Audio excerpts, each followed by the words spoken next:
please don't freak out about the amount of writing on the next couple of pages, because you're not responsible for derivations of these ideas, only the result. So I want you to see where things come from, but you're not responsible for replicating the equation, only knowing the equation.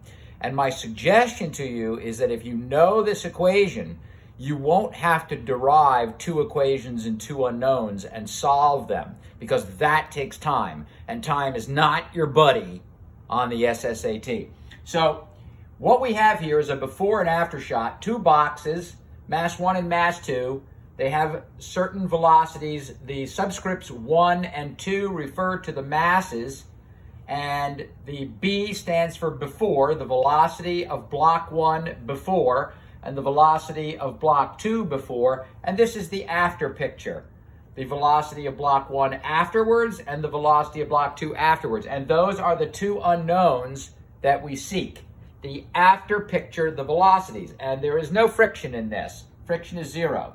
So this is in the case where there is no friction, momentum is conserved, and kinetic energy is conserved. That is to say, the energy that we put into an object to get it moving at a certain velocity. So if you take these two equations and perform a bunch of algebra on them, you will eventually come to an equation for V1 after, which you can substitute in to the second equation and get V2 after.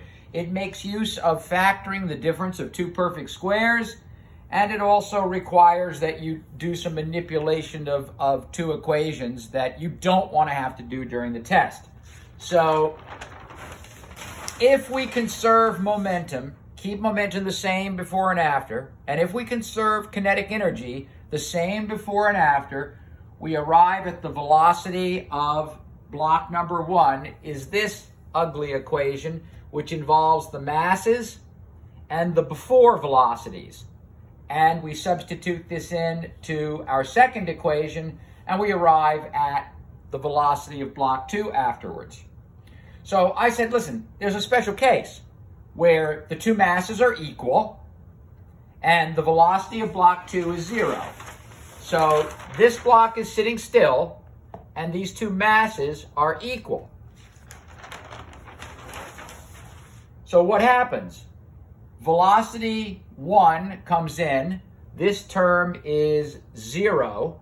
The masses are equal, so m1 minus m2 will be 0, and we get that the velocity of block 1 is 0 afterwards. It comes to a stop. And what happens to block 2? The velocity of afterwards of block number 2 will be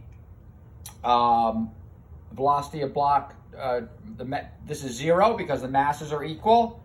So it's the velocity of block 1 before times 2 masses divided by 2 masses, because these are the same. So when you add them together, you get 2m over, and you have 2m over 2m becomes 1. So it's just like a game of pool. The first ball stops and the second ball takes off with the same velocity. That's a special case of these equations. Now, I suggest, how badly do you want an 800? You want it badly enough to memorize these two equations? You're young, you're healthy, you have a good memory, you can do this. Don't feel that you have to derive these two equations, which you can do, but it's going to take more than 45 seconds. If you know these two equations on the 1 or 2 questions that involve this, you will have these two equations, write them down, and you get the answer in 45 seconds. So memorize these. Just memorize a little more if you want that 800.